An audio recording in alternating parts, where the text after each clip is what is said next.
Greetings, Internet Drinking Buddies. My name is Link, the show's name is Stubbin' and Chuggin', and on this episode, I'll be imbibing Sho Chiku Bai.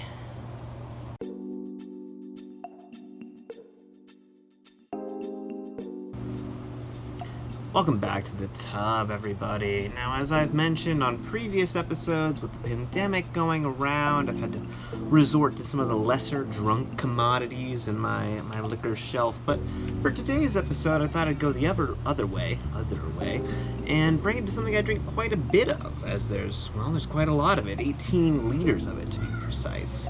This is a sake, which I'll explain a bit more in detail right now.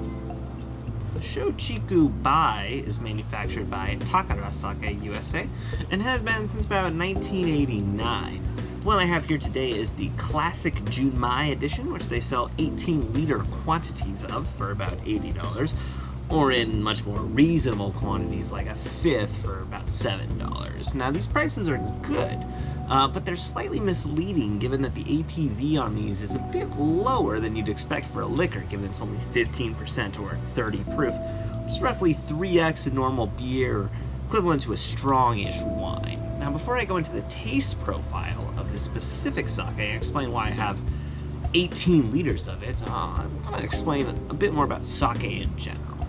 The sake, which is sometimes called Nihonshu for Japanese liquor, is most commonly referred to as a rice wine, given that it is made from fermenting polished rice.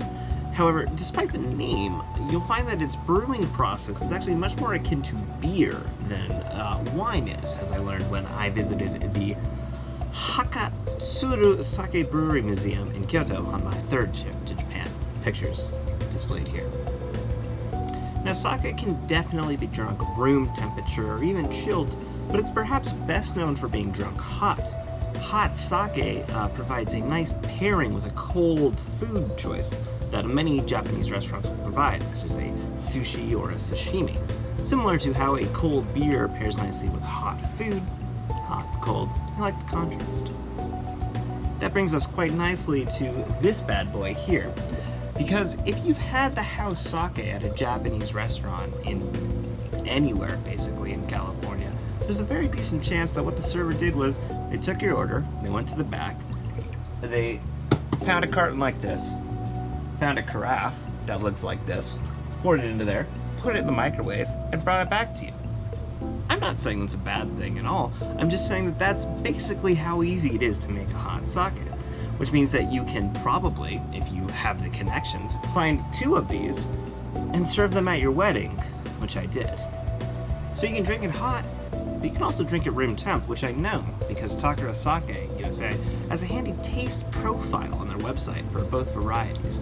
Now, if you're ever ordering sake that you don't want hot sake at a Japanese restaurant, usually you'll find that the room temperature chilled sakes they have will have a more simplified version of this kind of taste profile, which is generally pretty helpful for deciding what you like, especially if you've had some of the sakes before and you recognize, oh, I like the sweeter ones versus the drier ones, or that kind of thing, which you don't typically find, at least in my experience, on a lot of other type of liquors, so I appreciate that they take the time to kind of label this stuff out.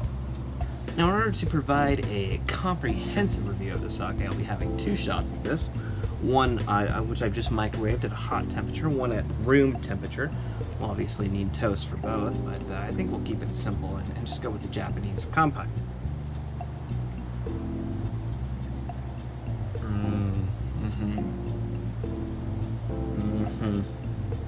Okay.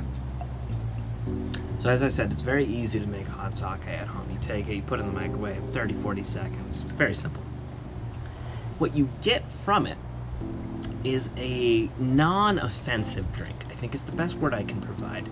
Bland seems like it's a bad thing. It doesn't necessarily perfectly fit, but it's not inaccurate either, because what it's going for, that's why I come back to not offensive, it's not trying to overwhelm you in any particular sense, right? It's not trying to be a distinctive taste. It's just trying to be like, hey, here you are, man. This is clearly a clean liquor.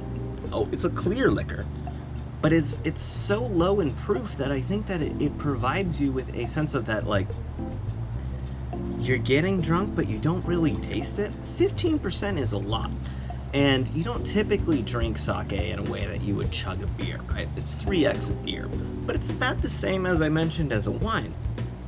And when you get that hot taste of it, it just kind of goes through you in a sense of warmth, clarity, of like a burning of a toxin sensation. This is starting to sound more and more ridiculous, but it feels accurate to describe it in such a way because it's so pure, so non-offensive. Bland if you must, but that's not a bad thing.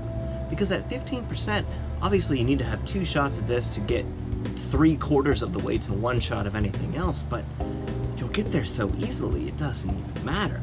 Try it without the warmth to see if that also applies. Kanpai.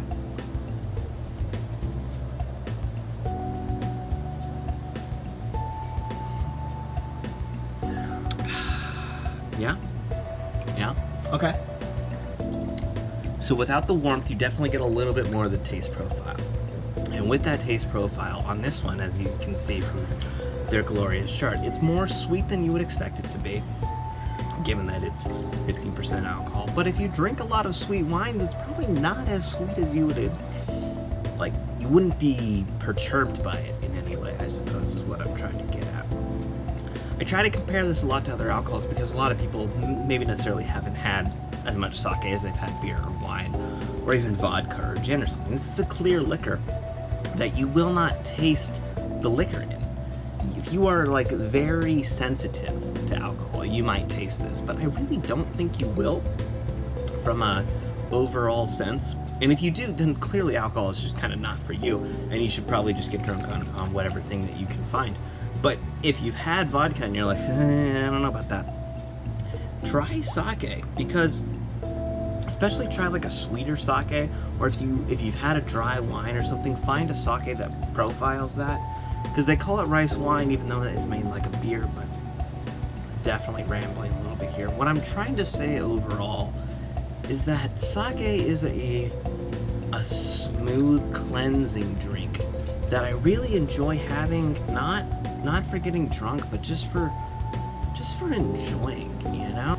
Now, do I recommend going out and buying 18 liters of it? Well, unless you're hosting a lot of parties, which you probably shouldn't be doing right now, probably not. That's more of like a me kind of thing to do. But there's definitely ways that you can get sake, not even this particular sake, because I do find that this is sort of a baseline sake that you can find out there. But give sake a shot overall. So yeah, sake overall, big recommendation from me.